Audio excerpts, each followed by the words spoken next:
Anda kembali di berita utama bersama saya Asri Gunawan. Waktu bertahun-tahun ternyata tak cukup untuk menghapus luka hati. Amarah yang bertumpuk berubah menjadi bara dendam berujung aksi keji. Seorang lansia di Bekasi, Jawa Barat menjadi sasaran penyiraman air keras saat berangkat ke musola untuk sholat subuh. Belakangan diketahui pelakunya merupakan pemuda yang tidak lain adalah tetangga korban. Lalu apa motif dan bagaimana pelaku melancarkan aksi nekatnya itu?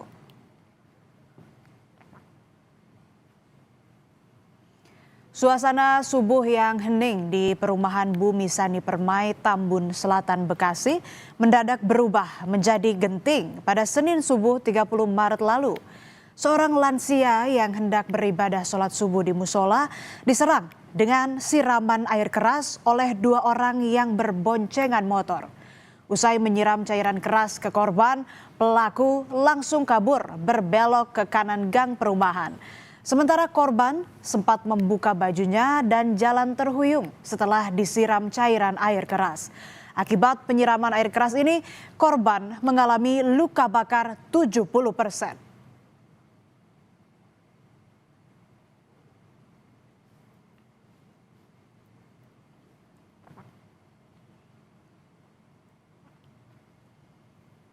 Dari keterangan warga, saudara, dua pelaku berboncengan motor dengan memakai helm tertutup sempat membuntuti korban.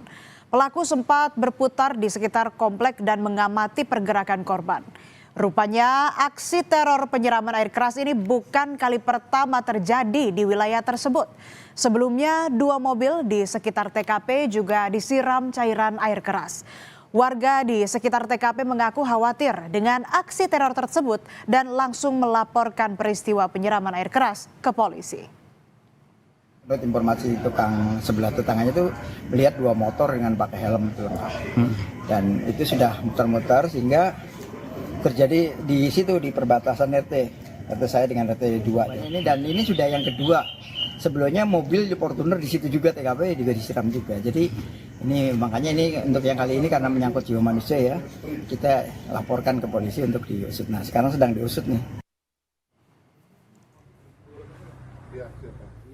Polisi akhirnya menangkap dua pelaku penyiram air keras terhadap seorang lansia di Tambun, Bekasi, Jawa Barat.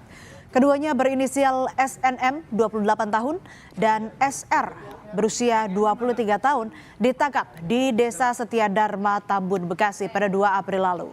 Dari penangkapan dua pelaku ini terungkap adanya pelaku lain yang merupakan dalang dari penyiraman air keras.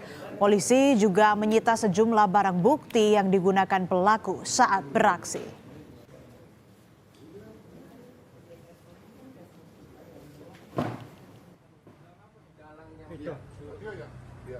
Di hari yang sama, polisi juga langsung menangkap otak pelaku berinisial PBU di perumahan Bumi Sani Permai, Tambun Selatan, Bekasi. Otak pelaku yang masih berusia 29 tahun itu ditangkap tanpa perlawanan dan rupanya masih tetangga korban yang tinggalnya berdekatan dan satu kompleks dengan korban.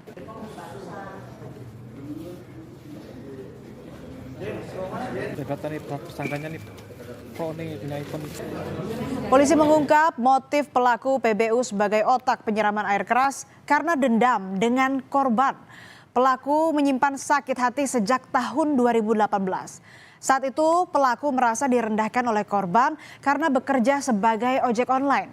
Selain itu, korban juga pernah menutup tempat sampah pelaku dengan pot bunga pada 2023 lalu. Rasa sakit hati masa lalu itu terpantik kembali saat korban dan pelaku bertemu di musola pada 2025. Pelaku tersinggung karena pelaku merasa korban memandangnya dengan sinis. Saat itulah pelaku mulai merencanakan aksi keji penyiraman air keras. Untuk membalaskan dendam ini, saudara, pelaku pun merekrut dua eksekutor dengan iming-iming uang imbalan sebesar 9 juta rupiah. Sebelum hari kejadian, pelaku PBU yang merupakan aktor intelektual sudah mempersiapkan dengan matang seluruh alat yang dibutuhkan, termasuk membeli cairan keras asam sulfat. Ia juga bahkan sengaja membeli motor yang akan digunakan para pelaku. Yang menyiapkan alat adalah tersangka PBU. Barang-barang yang disiapkan adalah air keras berupa asam sulfat kadar 90% dengan yang dibeli tersangka inisial PBU sekitar bulan November 2025. Di tahap perencanaan dilakukan pertemuan pertama yaitu sekitar Februari 2026 oleh tersangka inisial PBU dan tersangka inisial NS untuk membahas bahwa tersangka inisial PBU ini memiliki dendam terhadap korban atas nama Tri Wibowo. Kemudian pertemuan kedua pada awal bulan Maret 2026 memiliki NS PBU termasuk membeli cairan keras asam sulfat. Ia juga bahkan sengaja membeli motor yang akan digunakan para pelaku. Yang menyiapkan alat adalah tersangka PBU. Barang-barang yang disiapkan adalah air keras berupa asam sulfat kadar 90% dengan yang dibeli tersangka inisial PBU sekitar bulan November 2025. Di tahap perencanaan dilakukan pertemuan pertama yaitu sekitar Februari 2026 oleh tersangka inisial PBU dan tersangka inisial NS untuk membahas bahwa tersangka inisial PBU ini memiliki dendam terhadap korban atas nama Tri Wibowo. Kemudian pertemuan kedua pada awal bulan Maret 2026 tersangka PBU mengenalkan tersangka inisial NS kepada tersangka inisial SR dan menawarkan pekerjaan yaitu melukai korban dengan iming-iming bayaran 9 juta rupiah. Kejahatan dengan menggunakan air keras juga menimpa Wakil Koordinator Komisi untuk Orang Hilang dan Tindak Kekerasan atau Kontras Andri Yunus pada 12 Maret 2026. Kasus ini menyeret keterlibatan oknum prajurit TNI. Publik pun dibuat geram karena penyiraman air keras ke aktivis dinilai sebagai bentuk teror dan ancaman terhadap demokrasi di tanah air.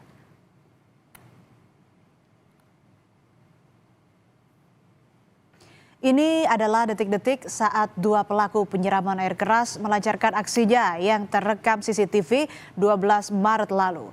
Saat itu aktivis Kontras Andri Yunus tengah berjalan pulang ke rumah setelah melakukan rekaman siniar di kantor YLBHI sekitar pukul 11:30 malam waktu Indonesia Barat. Peristiwa itu terjadi di kawasan Jalan Salemba 1, Jakarta Pusat. Akibat disiram air keras, Andri Yunus mengalami luka bakar 20% di tubuhnya. Luka paling parah terdapat pada area wajah, khususnya mata kanan, serta pada kedua tangan dan bagian dada.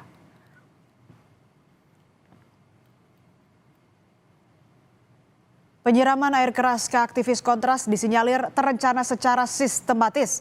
Polisi bilang pelaku telah membuntuti Andri Yunus sebelum menyiramkan air keras di kawasan Salemba, Jakarta Pusat.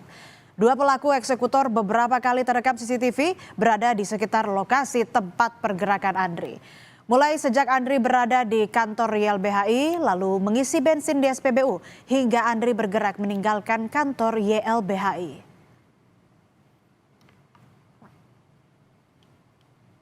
Puspom TNI mengumumkan telah menahan 4 anggotanya yang disebut sebagai tersangka penyiraman air keras ke aktivis Kontras Andri Yunus. Dan Puspom TNI bilang 4 pelaku yang berinisial NDP, SL, BHW, dan ES merupakan TNI yang berasal dari Matra Angkatan Laut dan Angkatan Udara yang berdinas di Badan Intelijen Strategis. Kini kasus penyiraman air keras ke Andri Yunus telah dilimpahkan ke polisi, ke Puspom TNI. Alasannya karena polisi tak menemukan keterlibatan sipil dalam kasus ini.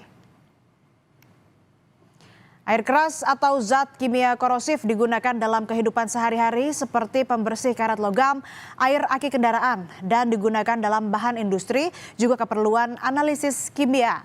Karena sifatnya yang korosif atau merusak, jika cairan ini mengenai tubuh, maka bisa merusak jaringan tubuh secara permanen. Seperti luka bakar berat, kecacatan, hingga kematian. Polisi mendorong regulasi soal pendistribusian air keras. Menurut Kabid Humas Polda Metro Jaya, harus ada aturan hukum yang jelas dari Kementerian Perdagangan terkait agen, distributor maupun pembeli cairan air keras. Ada bukan penertiban tetapi regulasi yang diatur tentang pendistribusian peredaran air keras ini. Ada peraturan Menteri Perdagangan terkait tentang terhadap agen, distributor dan para pembeli ini harus diatur secara hukum. Tetapi pada saat itu digunakan untuk peruntukan yang salah. Nah, ini yang harus kita tindak lanjuti. Tak sedikit orang yang menjadi korban penyalahgunaan air keras sebagai alat kejahatan. Masih lekat dalam ingatan pada 2006 silam, kasus penyiraman air keras terhadap seorang perempuan asal Malang, Jawa Timur, Siti Nurjazila alias Lisa, terungkap ke publik dan mengguncang tanah air. Pelaku penyiraman air keras adalah suami Lisa. Akibatnya, Lisa mengalami luka bakar dan kerusakan wajah serius.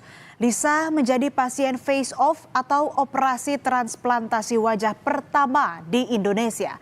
Ia menjalani total 18 kali operasi dengan melibatkan sedikitnya 50 dokter. Tak hanya itu, ia juga menjalani perawatan untuk memulihkan traumanya. Tahun 2017, publik juga dikejutkan dengan kasus penyiraman air keras terhadap Novel Baswedan yang kala itu menjabat sebagai penyidik senior Komisi Pemberantasan Korupsi.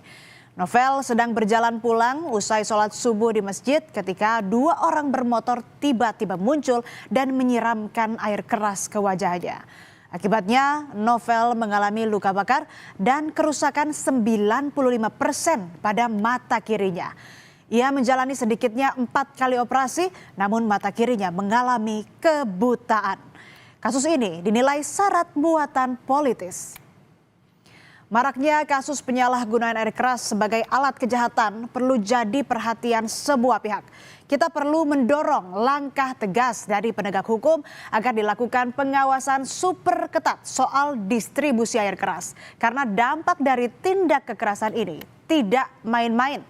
Tak hanya meninggalkan luka fisik yang berat, tetapi juga trauma mendalam bagi para korban.